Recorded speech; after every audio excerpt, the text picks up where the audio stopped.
It appears there's no end to the recovery of assets looted by Nigeria's late maximum ruler, General Sani Abacha.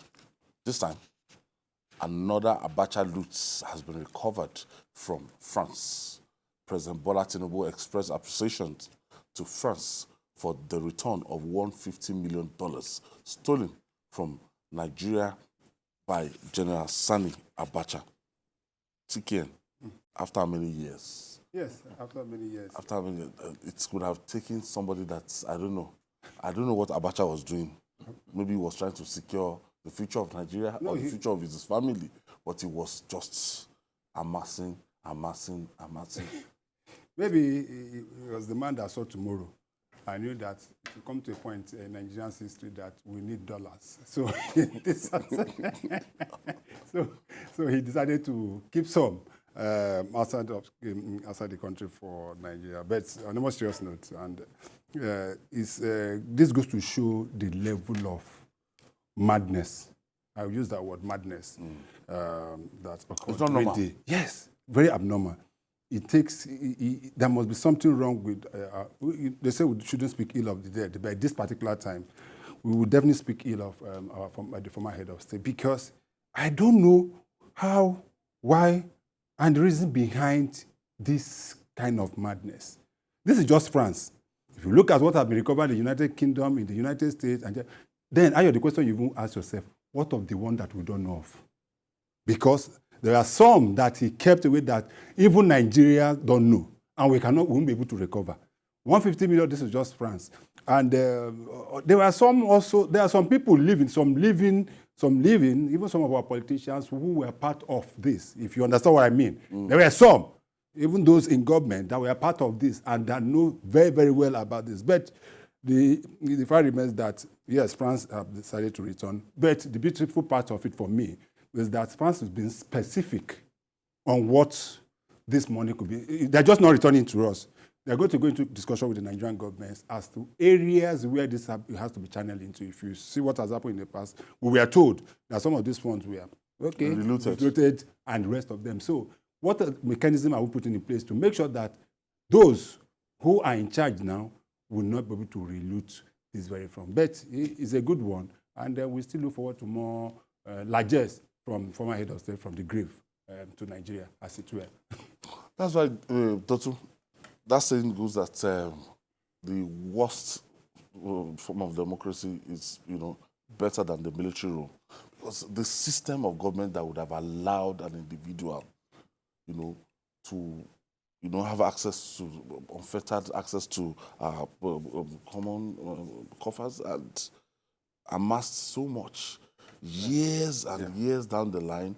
Funny islands that they will tell you that our money is hidden. After France, now you hear on one Lucerne island, you hear I don't know what was going on that time.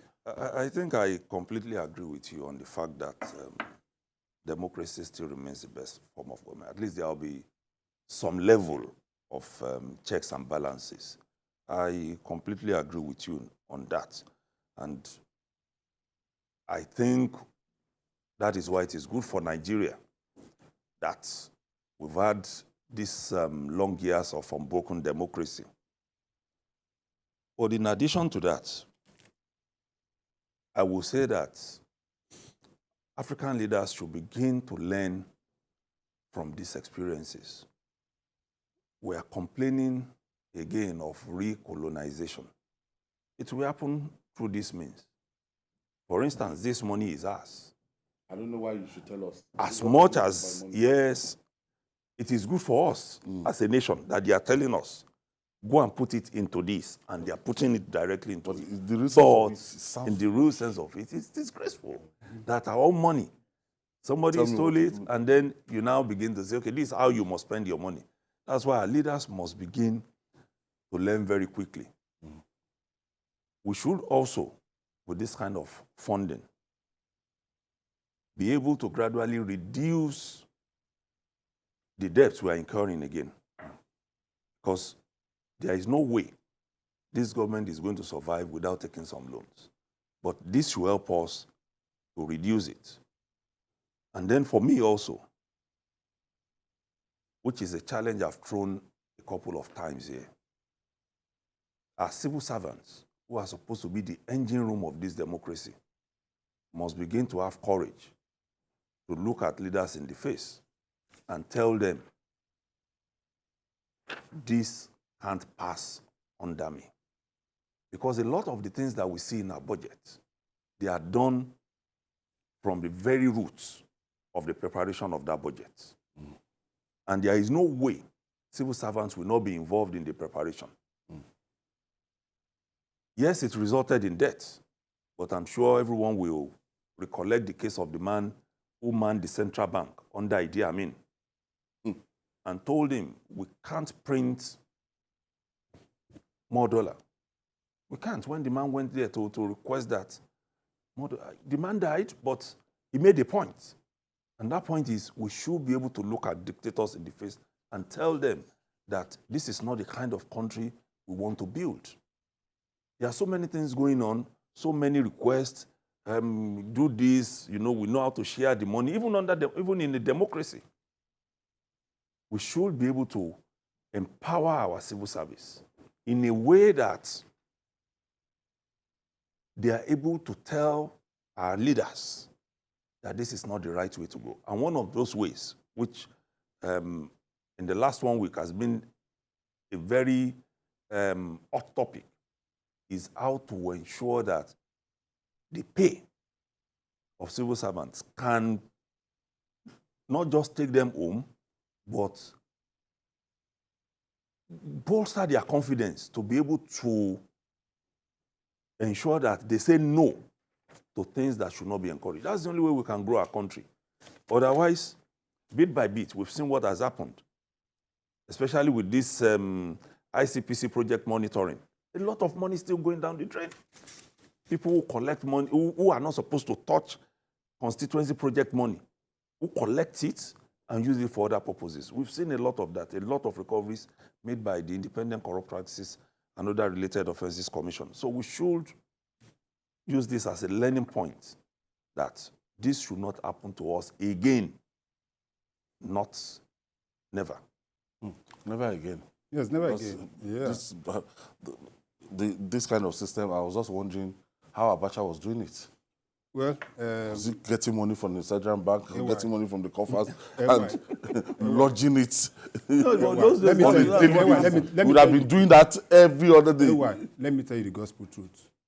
All our former leaders, and when I say all, with no kind of exception, I might not have the listening to be able to prove it, must have gone through this route.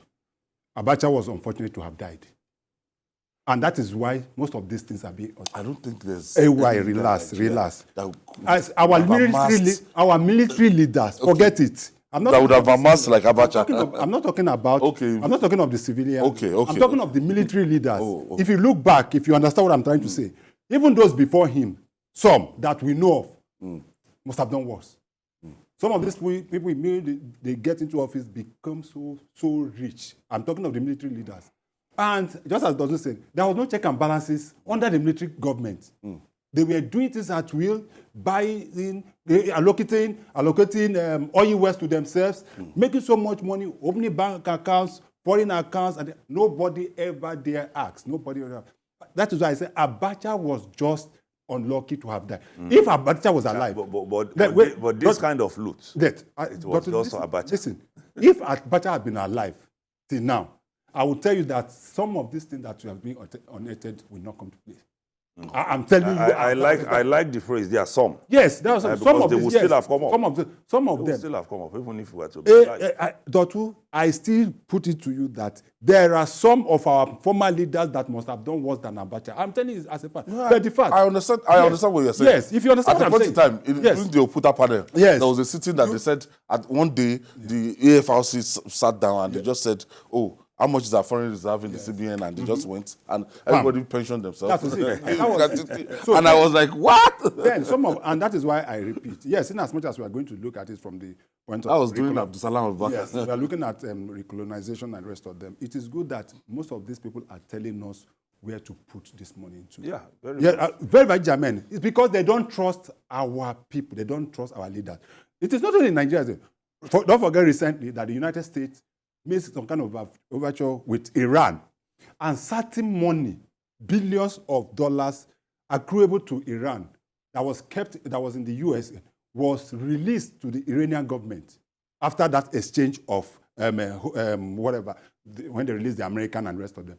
Just few weeks ago, when the Israeli Hamas war started, America held on to that money again, that they are not going to release that money again for now, because they believe that if it is released, that Iran will use it to be able to fuel the war going on in. So if you know that Iran is currently the biggest backers of Hamas. So they feel that so America for now is holding. So I am happy that this is happening. Better they can be able to, the foreign countries will be able to effectively monitor, that is the word, effectively monitor what this money is going to be used in Nigeria is yet to be seen for me. But the fact remains, it is our money. Nobody should tell us how we're going to spend it. But if our people that have been up and doing what they ought to do, and being above board, nobody will look us into our eyes and tell us what to do with our money. It is our money. All right.